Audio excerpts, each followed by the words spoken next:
नमस्कार बच्चों, आप देख रहे हो आपका अपना चैनल पढ़ाई इतनी इजी क्यों। आज की क्लास में हम कक्षा 6 के अध्याय 1 के सभी क्वेश्चनों को देखेंगे।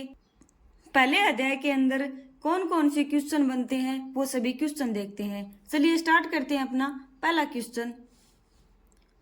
खगोलीय पिंड किसे कहते हैं। पहला क्वेश्चन बनता है इसमें, खगोलीय पिंड किसे कहते हैं। तो खगोलीय पिंड किसे कहते हैं?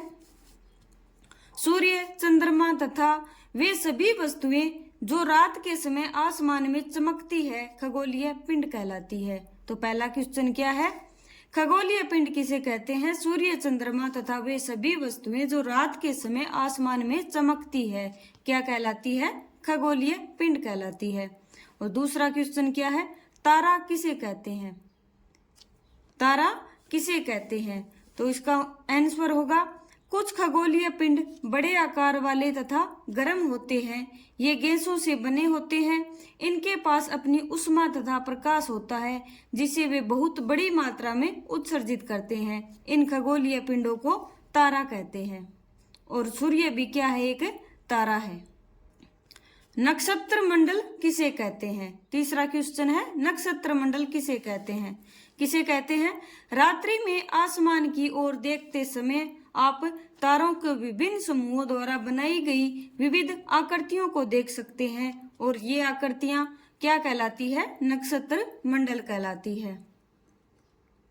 ठीक है। अब अगला क्वेश्चन है, अर्सा मेजर या बिग बियर क्या है। अर्सा मेजर या बिग बियर क्या है? नक्षत्र मंडल है, एक प्रकार का नक्षत्र मंडल है। यह भी एक अपनी विविध आकृति बनाता है और इसको क्या बोलते हैं? अर्सा मेजर या बिग बियर कहते हैं। अगला क्वेश्चन है, बहुत आसानी से पहचाना जाने वाला नक्षत्र मंडल कौन सा है। तो कौन सा है? स्मॉल बियर या सप्तऋषि। इसे सप्तसात भी कहते हैं और ऋषि संत भी बोलते हैं इसको। अगला क्वेश्चन क्या है? सप्तऋषि किसका भाग है। यानी सप्तऋषि जो नक्षत्र मंडल है वो किसका भाग है? किसका भाग है? अर्सा मेजर नक्षत्र मंडल का भाग है। ठीक है। सातवां क्वेश्चन क्या है? उत्तर दिशा को बताने वाला तारा कौन सा है। उत्तर दिशा को बताने वाला तारा कौन सा है? ध्रुव तारा है। आठवां क्वेश्चन, ग्रह किसे कहते हैं। तो ग्रह की डेफिनेशन होगी, कुछ खगोलीय पिंडों में अपना प्रकाश एवं ऊष्मा नहीं होती है, वे तारों के प्रकाश से प्रकाशित होते हैं, ऐसे पिंड ग्रह कहलाते हैं। अगला क्वेश्चन क्या है? ग्रह शब्द किस शब्द से बना है। तो इसका आंसर क्या होगा? ग्रह को अंग्रेजी में क्या बोलते हैं? प्लेनेट बोलते हैं, और जो कि ग्रीक भाषा के प्लेनेटाई शब्द से मिलकर बना है। प्लेनेटाई शब्द से क्या बना है? प्लेनेट शब्द बना है। और प्लेनेट शब्द को हिंदी में क्या बोलेंगे? ग्रह बोलेंगे। और प्लेनेटाई का अर्थ क्या होता है? परिभ्रमक होता है, अर्थात चारों ओर घूमने वाला क्या कहलाएगा? प्लेनेट कहलाएगा। ठीक है। सौर मंडल क्या है? सौर मंडल की डेफिनेशन क्या होगी? सूर्य, 8 ग्रह, उपग्रह तथा अन्य खगोलीय पिंड जैसे क्षुद्र ग्रह एवं उल्का पिंड मिलकर सौर मंडल का निर्माण करते हैं। इसे हम सौर परिवार का नाम देते हैं और जिसका मुखिया क्या होता है? सूर्य होता है। अगला 11वां क्वेश्चन क्या है? सूर्य के बारे में बताइए। यानी सूर्य के बारे में हम क्या क्या जानते हैं वो बतानी है। तो सूर्य के बारे में क्या क्या बताएंगे? सूर्य सौर मंडल के केंद्र में स्थित होता है। यह बहुत बड़ा है एवं अत्यधिक गर्म गैसों से बना है। इसका खिंचाव बल इससे सौर मंडल को बांधे रखता है। सूर्य सौर मंडल के लिए प्रकाश एवं ऊर्जा का एकमात्र स्रोत है, लेकिन हम इसकी अत्यधिक तेज ऊष्मा को महसूस नहीं करते हैं। क्योंकि सबसे नजदीकी तारा होने के बावजूद यह हमसे बहुत दूर है। सूर्य पृथ्वी से लगभग 15 करोड़ किलोमीटर दूर है। ठीक है। अगला क्वेश्चन क्या है? सौर मंडल में कितने ग्रह हैं। सौर मंडल में कितने ग्रह हैं? सौर मंडल में 8 ग्रह हैं, और जो कि सूर्य से दूरी के अनुसार इनका नाम क्या क्या है?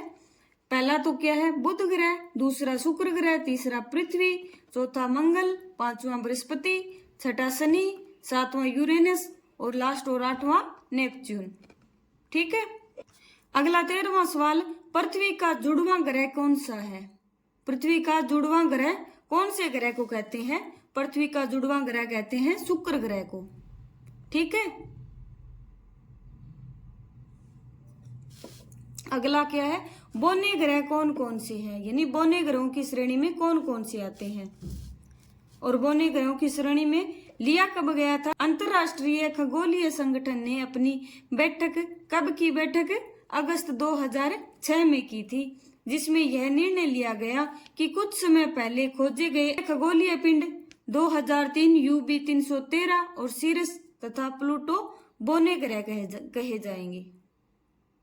ठीक है। अगला सवाल, अगला क्वेश्चन 15वां, सोल क्या है? सोल किसे कहते हैं? पौराणिक रोमन कहानियों में सूर्य देवता को सोल कहा जाता था।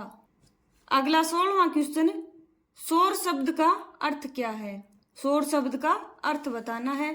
सौर शब्द का अर्थ है सूर्य से संबंधित। अगला 17वां क्वेश्चन, ज्योग्राफी का अर्थ क्या है? ज्योग्राफी का अर्थ, ज्योग्राफी एक अंग्रेजी शब्द है और यह ग्रीक भाषा से लिया गया शब्द है, जिसका अर्थ है पृथ्वी का विवरण। यह 2 ग्रीक शब्दों से मिलकर बना है, जिसमें जी का अर्थ है पृथ्वी एवं ग्राफिया का अर्थ क्या है? लिखना, यानी पृथ्वी के बारे में लिखना या पृथ्वी का विवरण। ठीक है।